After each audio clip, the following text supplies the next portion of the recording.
This story is about the great grand sage Aristotle, who defeated the cruel demon Lord with the hero and invested all his remaining time into researching magic tools and developing civilization.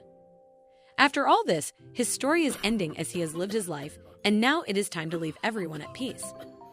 The grand sage lying on his bed, and everyone is surrounding him as he is taking his last breath.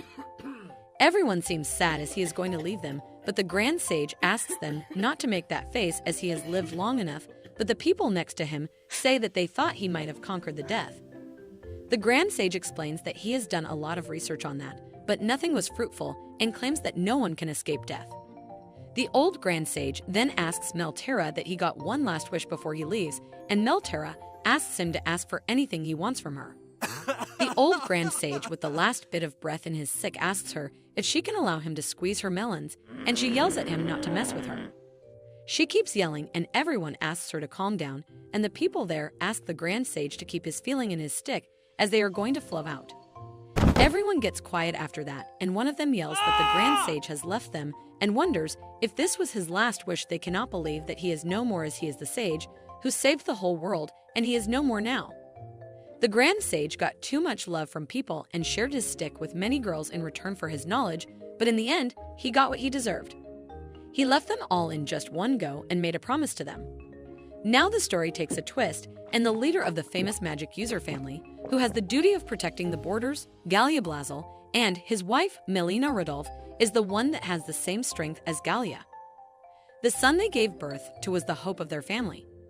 He walks in to see his son and wife, and his wife tells him that she can feel the love from the baby, but Gallia cannot understand what she is pointing towards. Amidst, a guy enters the room telling them that the measuring device is ready. Mages can cast magic with the help of magic tools like staffs, but a magic tool requires energy, or else it will not be activated. No matter how strong of a magic tool one possesses, if they do not have energy, they cannot use it. Therefore, the Blazels who possess a lot of magic tools that require tons of energy want to know how much energy their son possesses. Thus, they take their son for the measurement of the energy, and Gallia claims that there is no need to worry about anything, as it is their son, and he will have enough energy to surpass them all. They start the test, and a loud sound comes from the machine, and they cannot understand it. When everyone looked at the measuring gauge, it was at 3, and people could not believe it, as even a normal person has more energy than that. They think that the display has some issue, and then Mariana Sama asks them all to wait and claims that she saw the needle make 11 full turns, and maybe it is not 3 but 1103. However, no one wants to believe that, as only a fool can imagine that, and they think the grand sage was not stupid to make this device and make it turn back to 0 after reaching 100. Then they say, even if this kid starts his training right now, it would take too long to reach Gallia Sama's expectations, and the Blazels and Redolphs have no use for trash like this. Gallia asks everyone to spread the news that the baby was not born alive and tells them not to tell anyone about this incident. Then Melina and Gallia leave the room, and Gallia asks the guy who tested the energy if he is sure, and the guy says that he is sure that it was 3. Gallia and Melina leave the room, and the baby who betrayed everyone's expectations is left in the forbidden parts of the forest. While in the middle of nowhere, the baby thinks about being left like this right after coming into this world. He has the memories of his precious life too, but everyone laughed it off, saying it was a wild coincidence, but he, believing in the possibilities of reincarnation, started to research, and he made a magic tool that can store energy and memories into his soul. The baby who carefully licked the melons that belonged to his mother is a baby that has received both the grand sage's memory and energy. The measuring device everyone was talking about was Grand Sage's tool, and the baby admits that he was the one who invented it. However, according to the baby Grand Sage, that was a failed prototype because it was not able to measure the energy above 100. Thus, it was an embarrassing tool he threw away. The baby Grand Sage says thanks to that flaw and wonders if it is a divine tool now. Our protagonist knows that his mother noticed the right energy level, which was around 1103, but it was magnitudes lower than in his past life, but he cannot ignore the fact that he is still a little baby. The device that our protagonist wished would work the way he wanted it to was what he thought, but it actually worked, and he is proud of himself. While he is having these thoughts in the middle of nowhere, some goblins come towards him, and he knows that some monsters are coming towards him. The little grand sage cannot move because he is stuck inside the clothes at the same time, even if he is not bound. There is no way he could move as he is a baby. Moreover, he cannot use his energy even if he has unlimited power, because his staff is not there with him. The little stick Grand Sage is thinking about all this amidst. Someone walks into the forest and says that he got a great appearance while calling him his master. The baby Grand Sage thinks that it is Nelterra, but he is wrong, as the one who came to save him is the dragon staff, known as the Grand Sage's favorite staff. Even after recognizing that it is his favorite staff who came there to save him, the Grand Sage seems unsatisfied about it because he did not have enough juicy melons in his previous life. And now that he got one of his mother's, he is left like this. Which is why our protagonist was waiting for someone with melons. As he mentions this, the Grand Sage's favorite staff, the dragon staff, wishes him good luck for his next life and tries to lead the scene. But our protagonist asks them to wait while claiming that he was just joking about it. The little Grand Sage calls the staff Rinrin, and the staff gets annoyed by it. As the monster messes with our little baby Grand Sage, he comes back with full energy as he gets his staff with him and fights with the monster with all that he has. Meanwhile, he sets his new name as Ruse, so that he can sign a new contract and so that he can be called by a specific name. Rios uses the energy to deal with the monsters, and he thinks that he went all out and it is the limit. Amidst, his staff tells him to rest, as it is more than enough for his little body. After using the magic, Rios' neck starts to hurt, and he wonders if this is happening because he used magic energy. The dragon staff explains that his neck was not properly grown yet, and any intense movement is surely going to dislocate his spine, thus he needs to be careful about that. Our little protagonist asks Rinrin about how long ago he passed, and the dragon staff is not sure about that, as it was asleep, but when they woke up the research lab was in the runs, and from what they can predict is that everyone from the lab was ready. Rios understands it, and he decides not to sit there and cry about it. Moreover, he is happy about the fact that he got to reunite with Rinrin. He starts to think about what to do next, as he has the power, energy, and memories, and with all that he can do everything effortlessly. He wonders if he should rule the monsters and create a new kingdom or go to the battlefield. Moreover, he also wonders if he should share his love with mature women. While he is thinking about that, the dragon staff tells him that he needs milk, and he guesses that he is hungry at the moment, and the dragon staff tells him that it is his priority. Rinrin tells him that even though he is the strongest, he is still a baby, and he needs about 30 milliliters per serving and to be served once every 3 hours.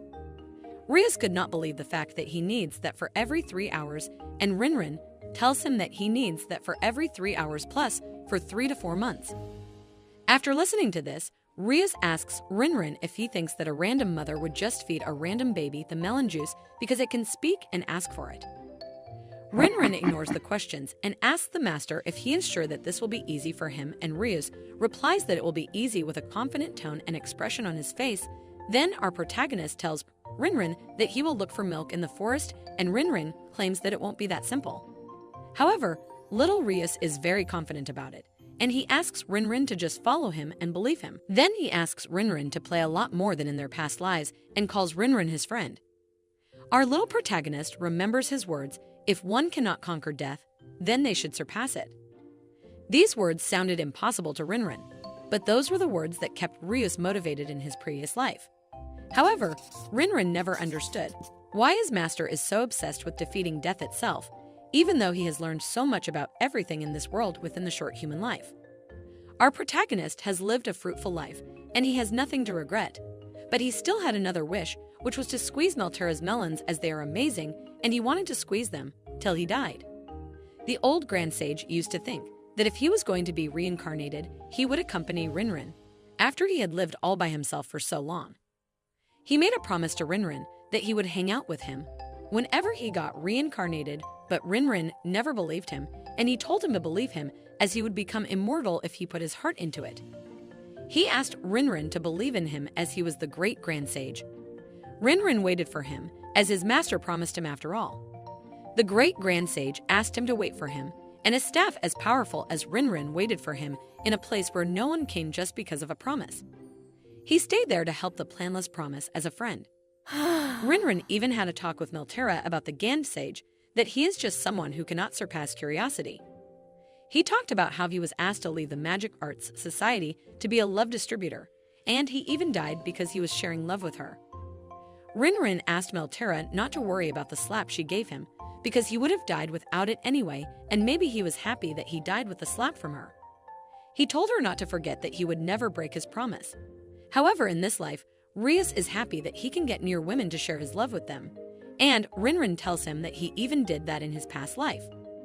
Rias explains that he could not share his love at that time when Rinrin asks him to stay quiet. While Rinrin is walking behind Rias to get the milk for him, he is questioning himself if Rias will be able to achieve what he wants this time. The great Grand Sage spent his lifetime researching magic and magic tools. Furthermore, it was said that the development of civilization was dependent on his shoulders. He was known as the strongest sage, but when he was at the end of his life, he shared love with his lovers, which is why he got punched by a girl and died. However, by researching the circle of reincarnation, he created a magic tool known as the Rebirth King. He succeeded with his memory still intact, with which the curtain for his second life has opened. While staying in the forest, Rinrin asks his master if he is okay, and Rias claims there is no way that he is okay because he is hungry.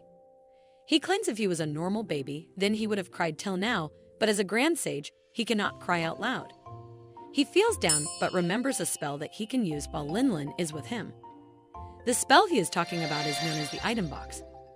It is the spell that makes it possible to access the surface item storage, and inside that surface, there are a lot of magic tools that he has made in previous life, and he can access a lot of food saved there, but that food is too large. With this, the food problem is solved, but the powdered milk remains. Rias feels like he is going to be no more if he does not find any milk as soon as possible. While they are waiting in the middle of the forest, Rinrin feels a powerful energy nearby, so he asks Rias to leave the place as soon as possible, but when he looks for his master, he has already left. Meanwhile, in the middle of the forest, a monster is looking for food, and he keeps giving food to its children. While he is feeding them, Rias is also drinking the milk. The monster shakes itself to stand up, but Rias is still drinking the milk. The monster gets angry, and it pushes him away from itself. Rias is happy to drink the milk, even though it is thinner. Therefore, he asks the wolf to be his parent and claims that he just wants the milk needed to live. Rias starts to throw up, and he wonders if it is possible, but Rinrin tells him that it is just normal for a baby to throw up when overwhelmed. He tells him to burp properly, and Rias feels disappointed with the shape he is in right now. After throwing up, Rias feels hungry again. Amidst, Rinrin shows his magic power, and Rias wonders what is with this magic power. The wolf in front of him gets scared of Linlin, but he is not frightened by the baby Rias, and Rias feels frustrated by that. Linlin makes fun of him by asking if he is jealous and calls him a cutie, but Rias angrily asks him to stop messing around with him. Linlin tells him if he messes with the wolf, then he might not get any milk from it. As they are talking, Wolf gets angry and tells them to stop messing with him and clarifies if they mess with even one of his kids, then he will not let them go so easily. Rias tries to control his laugh while saying to Wolf, if he has 10 kids, then it does not matter to have one more. However, the wolf is not worried about that, and he has something else in his mind at the moment. Rias asks the wolf if he does not have 9 kids, as one is missing at the moment, and the wolf counts them to be sure. After counting, he gets to know that he has 9 kids, and he yells that one of the kids is missing.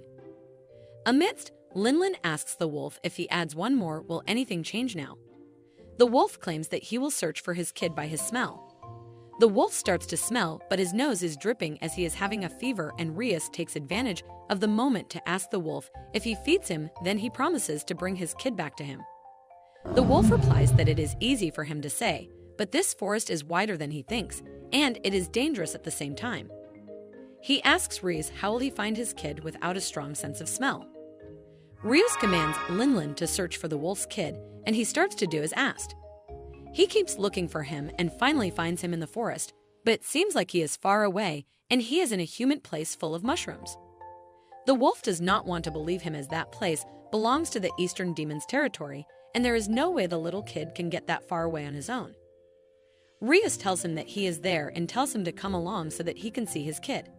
However, the wolf asks him to wait as the Eastern Demon territory is far more dangerous than he thinks, and more than anything, his kid accidentally breaks the contract. He claims that he has no other choice but to give up.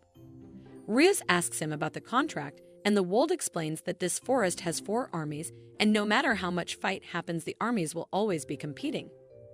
Every time they fought, the victors did not get off, and the contract was made between the masters of the four powers. The point the wolf is trying to make is that they are not supposed to get close to each other, and if they take one step inside the territory, then they will be beaten up and no one will come to rescue them. The wolf claims that there is nothing else to be done as the contract is already broken and there is no need for them to go. Rebus looks at the wolf and claims that he never wanted to go. The wolf asks him if he never had an intention of bringing the kid back, and Reus replies no, and asks if he has made a promise to bring him here. Reus flies and says that he will bring him here no matter what. Reus uses his magic skills and shows up in a peaceful mushroom area to look for the kid. On the other hand, the little wolf is walking between the mushroom forest and something seems strange there. Our protagonist keeps looking for him and thinks if he is in a location where an eye cannot reach him, then it is dangerous to use magic, such as gravitational magic. However, if the position of the subject is known, then it is okay to just bring the approximate position. Reus is ready to do anything to be fed from the melons. Therefore, he lands between the mushroom forest and finds the little wolf. He asks the big mother wolf if this is the one, and she claims that yes, it is her child. Meanwhile, the mother wolf is wondering about who this little kid is, as he just used the magic that is too abnormal for a kid to use. After handing over the little kid back to the wolf, Reus asks the mother wolf to give the milk to him, but the wolf gets scared and runs away from there. Reus asks her to wait for him, but she does not want to accept him as a kid. While running behind the wolf, Reus and Linlin sense the manipulation magic from the little wolf. Reus cancels the brainwashing spell because he knows that the wolf was manipulated to make it seem like he broke the contract. Linlin mentions that even though they finally secured the food, there is an unpleasant feeling about something. Meanwhile, Reus says that he was right about that a good spell will convey the creator's thoughts, and they carefully crafted the magic technique to pull the wold cub into their territory, assuming the cub's parent would not find out. The more he discovers, the more hateful it becomes. Reus wonders what kind of person could create such good magic, and he wants to meet him just to praise his magic. Lilin compliments him that he is a magic lover, and Reus likes his compliment. While our protagonist is drinking the milk out of melons, huge monsters are wandering around in search of him while claiming that his strategy is no good. They have already stopped thinking and they want to beat everyone in their territory, while the wolf with the kids is laying in the forest and Reus is drinking the milk out of the soft melon. Reus somehow managed to get the milk from the wolf, and it's been 3 weeks since he has been drinking the milk and living life in the forest with the wolves. Even after 3 weeks, Reus has not changed the slightest, and Mother Wolf asks him how long will it take for him to walk on his own.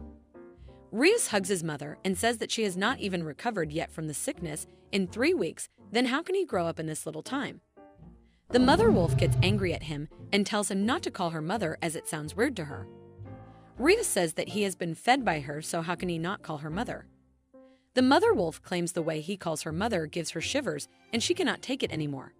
While they are having a convo, a wolf appears with terrible news that the Eastern Territory Army is coming towards them and a division of more than 5,000 men is attacking everything that comes in their way. Wolf listens to him and then says to Reus that it seems like what he told her before is true, and he asks her in a questioning tone if she believes him now. The wolf claims that they are in the king's sight and they really intend to beat them up.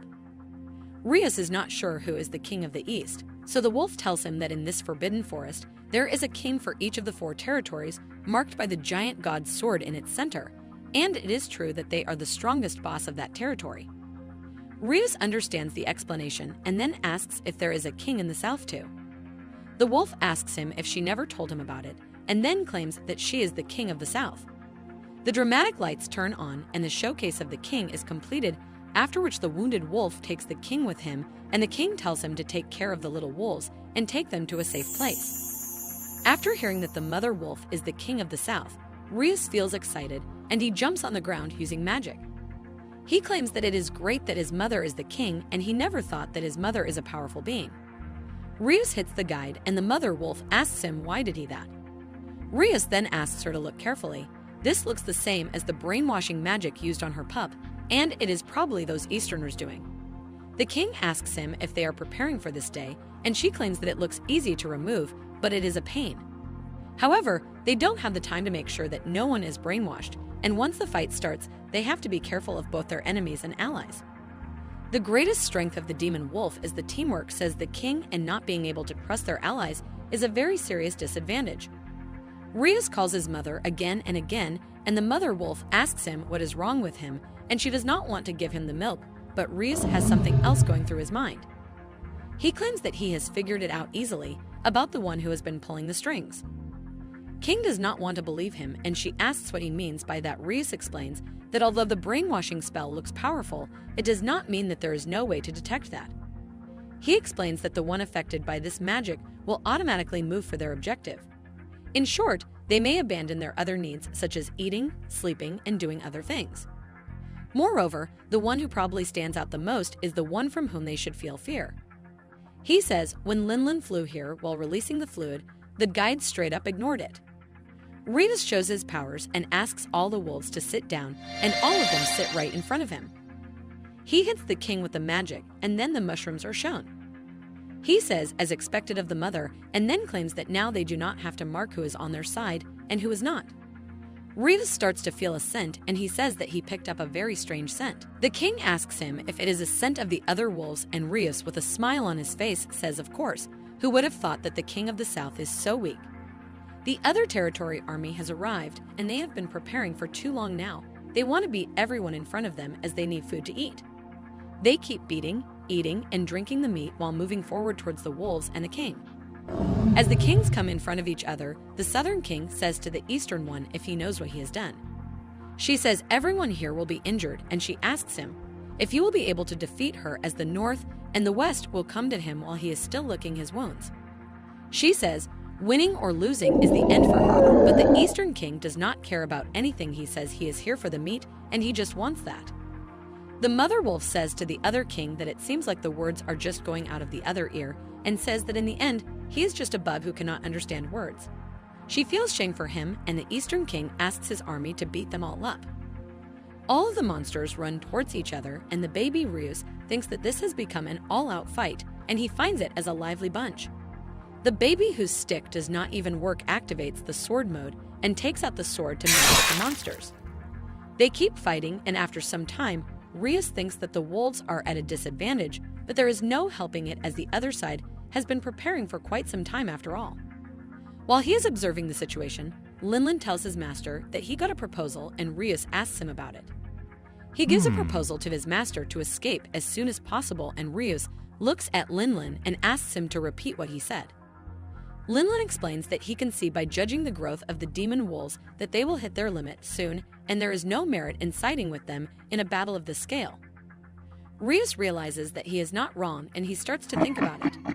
Meanwhile, King Wolf gets hurt, and her movement becomes dull. The Eastern demon used the magic to steal her sense of smell, which is why she was feeling sick, and she was not able to smell anything. Amidst, Rios tries to fly using the wings, but the huge spider monster hits his wing with a leg, due to which he falls on the ground, and Linlin feels concerned about him. Rios replies that he is also surprised by the attack. Earlier, Rios talks to his mother wolf, asking her if she is okay with feeding him, even if he is not her son. He feels like she is an honest person, but the wolf's mother feels disgusted by the praise, and she asks him why he had to do it like that.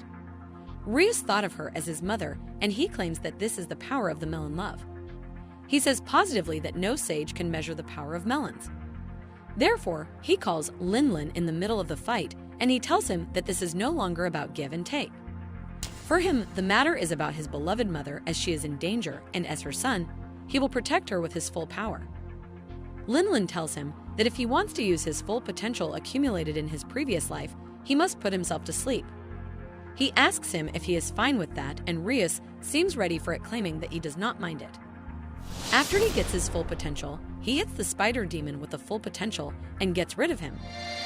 Meanwhile, the wolf mother feels okay, and her wounds start to heal too. She starts to think what is happening to her, and Linlin says that they got rid of the demon forces and recovery for all allies has been completed. Thus, he announces that Rios' body will be put to full sleep, and Rios says goodnight to him. He falls from the height, but the mother wolf catches him, and she asks him who he is. However, he does not reply to her properly and claims that he loves his mother and that he is a normal human baby. All of them go back to their territory to meet their siblings and have a good rest there since all of the spiders who came to mess with them are no more and they got rid of them. Rios may look like a normal baby, but his magic powers are extraordinary, as you all can see. When the wolves return to their pack, some of the wolves get up against Rios and they claim that this baby is far more dangerous than they can think of and that he will disrupt the power balance of this land. They ask the king to make him leave the forest and ask if she thinks that the baby is more important than the pack's influence. The king says that he is the reason they are fine right now, or else the pack would have been food for the spiders. She claims that he is their savior, and with him, they are not limited to the southern forest, they may be able to rule the entirety. The king asks the wolves to shut their mouths as they are just talking like the spiders.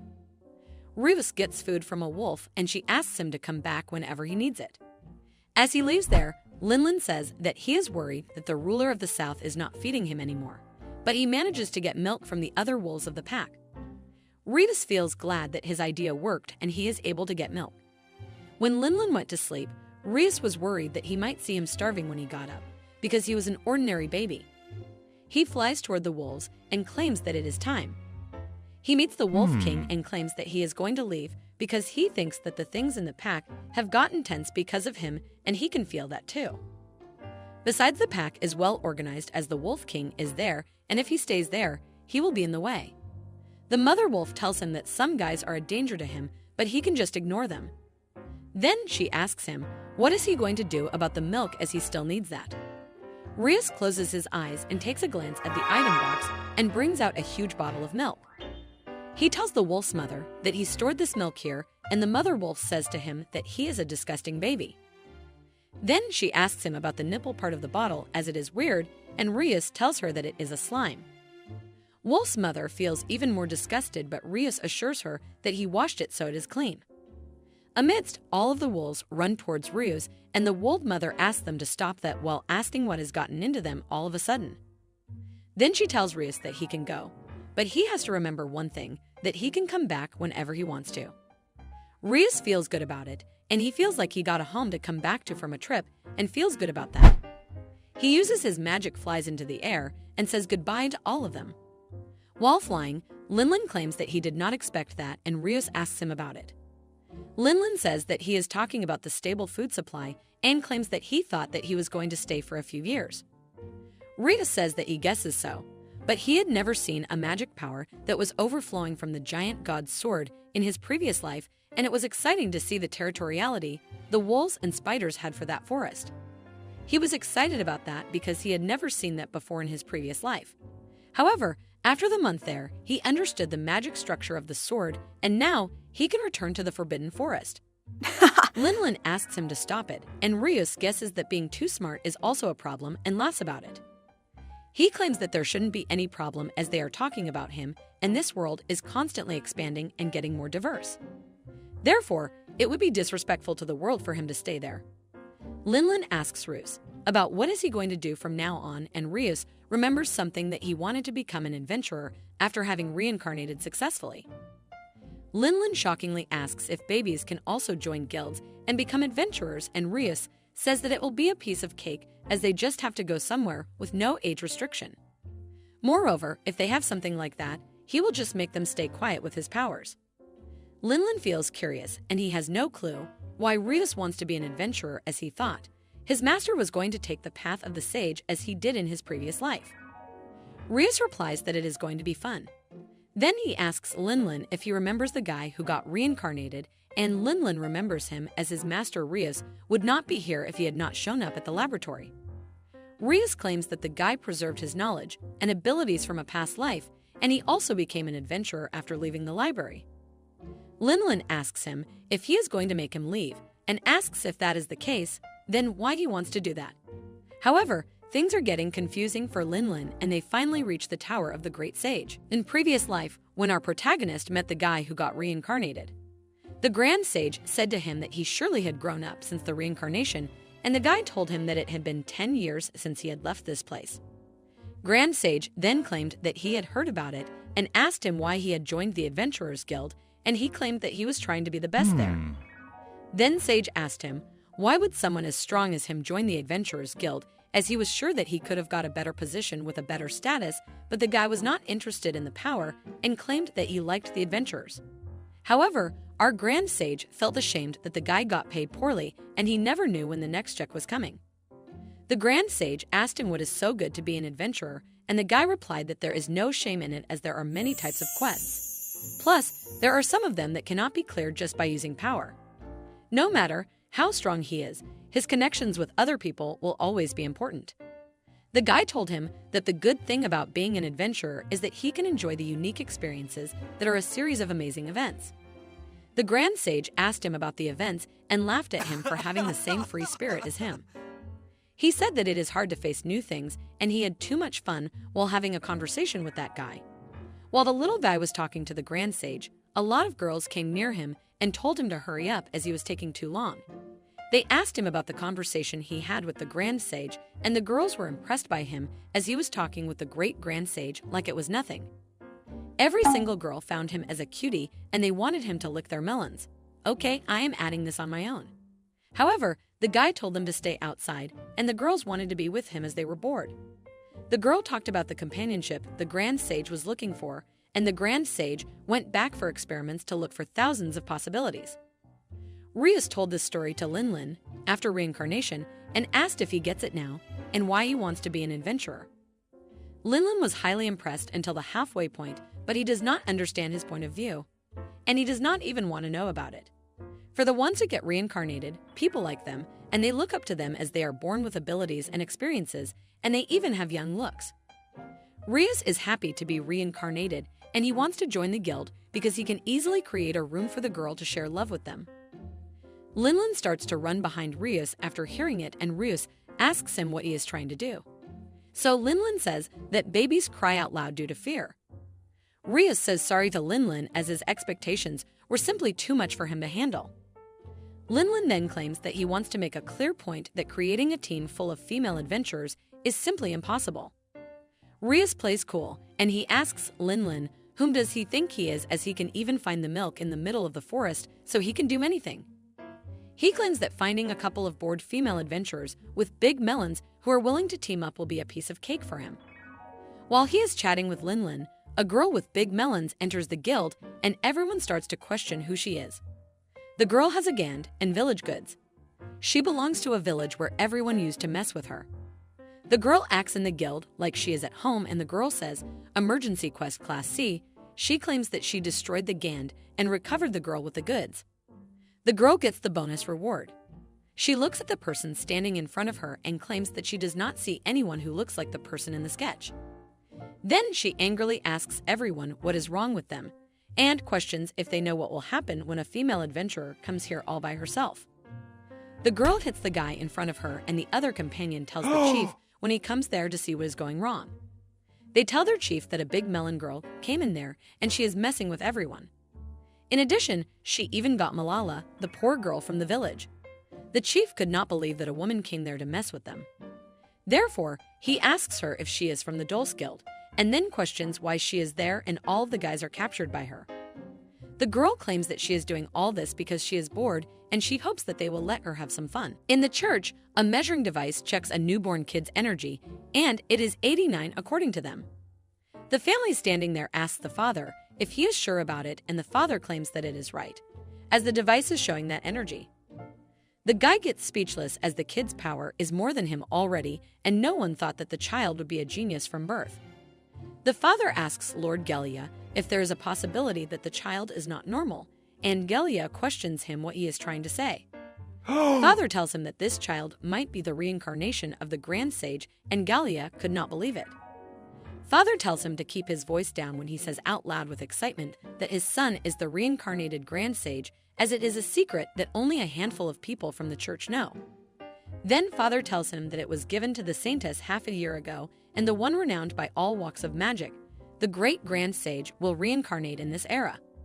Thus, it means that this child is the reincarnation of the Grand Sage. The girl in the hall next to them says that if this is the case, then she is convinced because it is unthinkable for a number as high as 98 to come out, and that is because the parents of this child are servants in the castle. The guy wanted to tell her something, but she was too convinced that she wanted to take the child as her own. Then she says the reason that the baby was left like this after the birth was that they wanted to prevent possible spreading of rumors that this child might be the reincarnation of the great sage. They say that for the great sage to be born between the House Brazel and House Radolf would be the best scenario anyone could wish for. Gallia claims that the number 98 is unbelievable as even his magic powers are at 67. Gallio asks immediately if there has been someone whose magic powers surpassed 100 when measured. It was a question of the moment, but it may very well have led to the truth of what happened 2 months ago. The father claimed that there were no cases of that ever happening, but the chance for that to happen is very low. Meanwhile, Ruse with Linlin is looking into a city. They are looking for the guild in there, but it seems like there is a magic barrier, and Linlin wonders if it will not be easy for them to enter. Ruse asks Linlin to calm down or else problems will start even before they enter the city. He claims that they should enter through the main gate in such situations, but a baby entering on its own will cause quite a trouble. Ruse knows what to do, and he keeps an eye on the people who will help him to enter the city. He is talking about some guys walking towards the city, and they seem super tired and wounded while a girl is commanding them to keep walking. The guys try to mess with that girl, but another girl is walking right in front of them with whom they cannot mess. They keep walking, and the girl sees a baby right in front of her. The guys are shocked after seeing the baby who is floating in the air, and Rius, the baby, asks them to carry him into the city. The guys get shocked even more as the baby can talk while Rius is thinking if they carry him with them into the city, then it will be easy for him to enter in there. Linlin went into invisible mode so that everything seemed normal and the guys did not get scared. Linlin says that it is only that he thought no one would cooperate with them, and why in the world can he, a non-human being, understand human feelings? The guys start to shout as they think the baby in front of them is a monster, but the girl who saw the baby accepts to take him and enter the city. The village girl Malala says to Vanna that this child is dangerous, but Vanna does not care about that. Linlin says this girl is not an ordinary girl either. Vanna then says to the baby Rius that he is amazing, as he can speak even though he is just a baby. Rius tells her that his vocal cords and teeth are not fully developed, so he is using the magic, and the girl is impressed by him even after that. Vanna gets close to the baby, and the baby Rius puts his face between the melons while Linlin tells him to stop as there is no need to do that, but Rius wants to do that as it is his natural feeling. Then Rius asks the girl Vanna what is her name, and she tells him her name and claims that she is an adventurer working for the Adventurer Guild in the city of Volante. Then she asks him who he is, and he says that his name is Luce, a 2-month-old baby. The girl wonders what he is and keeps walking into the city. Rius asks Vanna if they are going to the guild, and she says that no, they are going to take the girl and the guys to the guards, then they will collect rewards and go home. She asks him why he asked that, and he tells her that he wanted to go to the Adventurers Guild.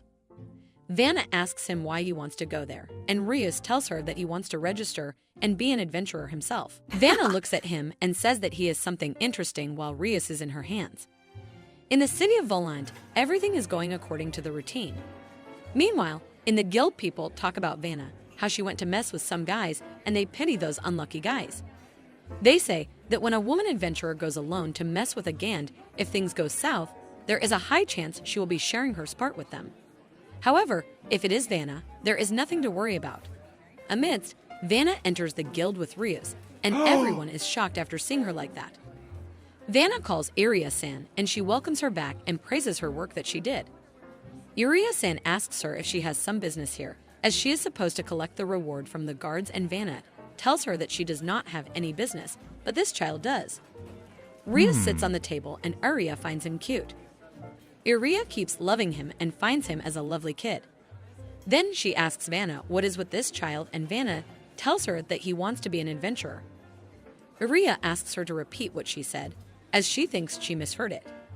Rius starts to speak at the same time, and he asks Iria to register him in this guild because he wants to be an adventurer. He asks her if it is possible, and Iria tells him that it is only possible if he gets a bit more grown. Amidst, Iria realizes that the baby spoke, and she cannot control herself. She asks Vanna what is the meaning of this, as he is just a baby and he should not be speaking. Vanna tells Iria that she has seen this reaction before, so it is not amusing anymore. Iria finds it illogical, and Rius says that looking at the form, it seems like there is no age restriction for registering. Iria tells him that it is true that anyone can take a test, and Rios wonders if it is important to take a test nowadays to register into a guild. He asks Iria to let him take a test. Iria is still shocked, and she says there is no age restriction for someone to take it, but because she has never seen a baby take the exam, it is a bit shocking for her. She says that she will have to confirm this with the guild's master first, and Rios says that he will wait here. Amidst, the huge guild master shows up in action, and everyone asks him if something is happening. The guild master looks for the owner of an amazingly impressive power, and he questions if he is planning to hide from him. Rios says to Linlin if it is really impressive to see through the magic, and claims that he is sharp. The guild master could not believe that the baby spoke, and then he showed Linlin to everyone, claiming that he was his partner. The guild master asks him if that thing is his weapon. The guild master is shocked after seeing the little kid, and he thinks that if someone presented him with a powerful weapon before his eyes like that, one can only think that they are now standing in front of a frightening monster. However, he gets a very weird plus nostalgic feeling that he had back in time. While the guild master is thinking about it, Iria tells him that this child wanted to undertake the test, and the guild master claims that there is no age restriction to take the test, but even if he is so powerful, taking a test would not be worth anything. The guild master says that they will only be able to let him take the test when he can move and walk on his own. Amidst, Rios starts to float, and the master could not believe his eyes. Rios gets on his shoulder and says that he can do more than that, and asks the master if he is allowed to take the test. Meanwhile, the guild master thinks that this child is more powerful than the thing he faced back in time. The guild master agrees to allow him to take the test, but he says that he will personally take the exam because if any other examiner sees a child taking the test, then it will be another drama. Malala congratulates Rios for getting allowed to take the test, and she asks him when is the test going to take place. Rios replies that it seems that it will be held tomorrow evening, and he has no money, so he guesses that he will be camping in the forest for the night. Malala asks him if that would not look like a baby left alone, and Rios thinks that it is exactly what happened to him in real. Vanna could not let that happen, so she asked Rios if he wanted to stay in her room. She claims that her room is wide enough and Rios is quite small. Rios thinks that if he was an adult, then no one would ever invite him in, but now he is a baby and this is an opportunity for him. Amidst, Linlin asks his master if that would be a necessary thing to do, as they stayed in the forest for the last 2 months surrounded by the monsters, and he asks Rios if it will not be nice if they spend the night anywhere within the city walls. Rios thinks about it, and he says that he will stay and thanks his big sister Vanna for everything. Linlin calls him a bad boy after he agrees to sleep in Vanna's room, and Rios cannot deny what he called him, as you can see in the picture. In the city of Volante, a place 6 minutes away from the Dolge Adventurers Guild, Vanna takes Rios with her and shows him the room where he is going to stay. Rios feels glad to be in her room, but it seems like there is a lot of dust in there. Vanna explains the reason for the dust is that she rarely comes back home, as there is nothing she can do here. Then she asks Rios about his meals, and he shows her the milk bottle to prove that he has everything he needs. Vanna says that is good then, and claims that he will get nothing if he drinks from her melons. Rios asks her if she would like him to try, but Linlin jumps in and Rios claims he was joking about it. Vanna tells him to sleep on the bed, as she is going to sleep on the sofa, and before sleeping she tells him that she is going to get fresh. Rios thinks that he should see the view at the same time. Vanna asks him if he would like to accompany her while she is doing the task.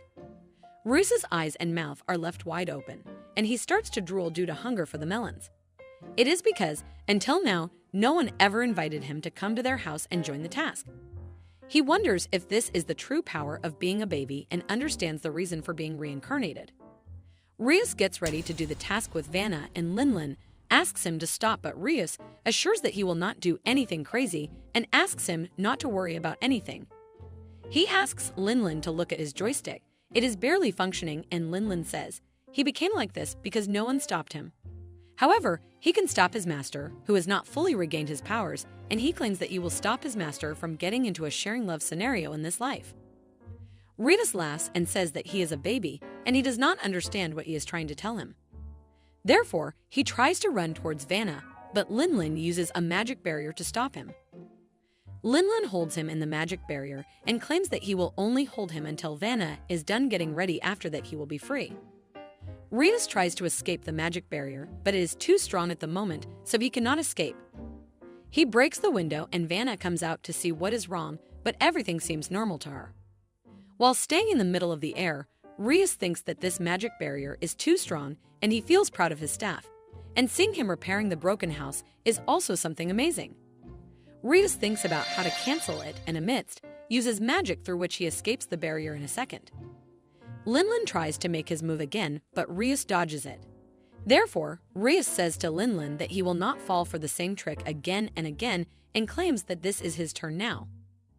Linlin claims that he cannot use his magic against him, but Rias is smart. He uses the item box and stores Linlin in there. He says to Linlin that he will surely let him out after they are done doing the task. However, the item box is too weak against the staff of that caliber, which is why he can escape it. Linlin says to Rias that he underestimated him, but Rias claims that he did not, but if he managed to hold him in for a few seconds, he could pull out another staff that he has used from the item box. Rias wants to fight with Linlin, as it has been a while now, and Linlin asks him if he is trying to mess with him just because he wants to do the task with Vanna in there. Rias says that it is obvious and there is nothing hidden. Both of them start to fight while Vanna thinks that fireworks are going on. She starts to think about Rias and wonders what he is as in appearance. He is just a baby. His movements in the guild were incredibly fast, and she thinks babies nowadays are truly something else. Meanwhile, on the other side, in the Sacred Mountain, the stronghold of the Holy Church, the parents show their child they just adopted to the Saintess.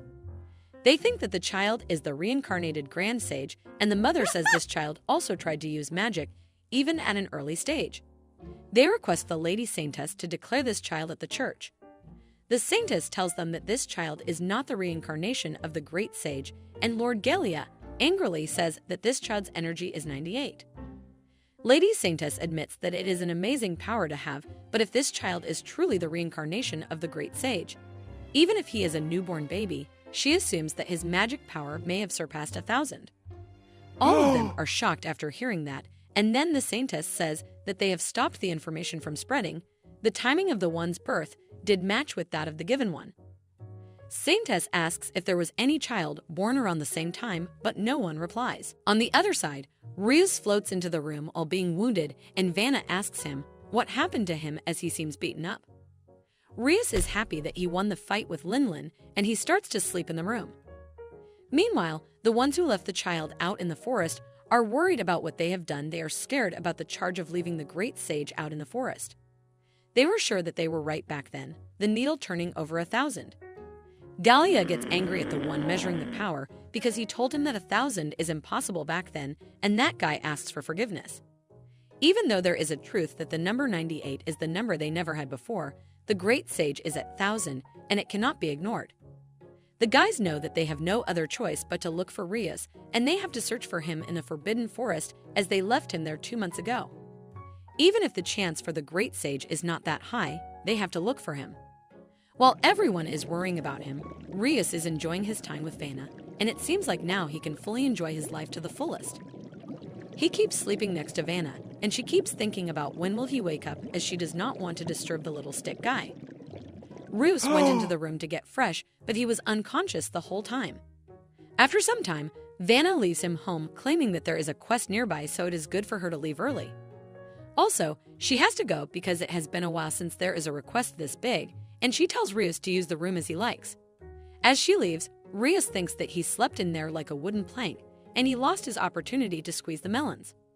He welcomes Linlin back into the room, and he captures him inside a subspace, which he made inside the subspace, that he made inside another subspace, and he broke out after many hours.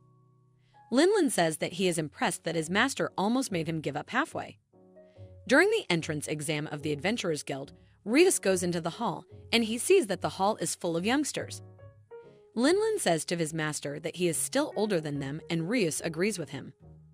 Amidst, a girl angrily asks who brought the baby into the examination hall, as she knows that this baby will cry nonstop in the middle of the exam.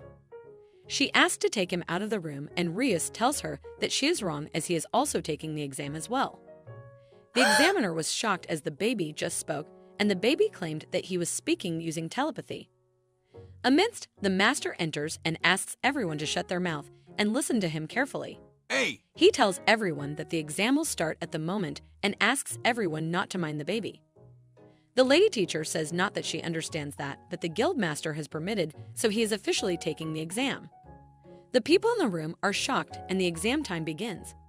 The first exam is the writing exam. Rios thinks about everything he heard from Vanna and Arya-san that it will have sets of questions that cover everyday common knowledge necessary for an adventurer. However, the common knowledge of this age has greatly changed from the time during his previous life. Linlin asks Grand Sage if he fully understood the common knowledge from his previous life, and he tells him there is no need to worry about that. He says that if he uses magic to read someone's thoughts, even if there are a lot of idiots here, he can guess what the correct answer is, thus, he can score higher than the passing grade. Raris starts to read minds and wonders if the guild asks this kind of tricky question in the exam, but it does not matter for him as long as he is able to draw conclusions from everyone's answers.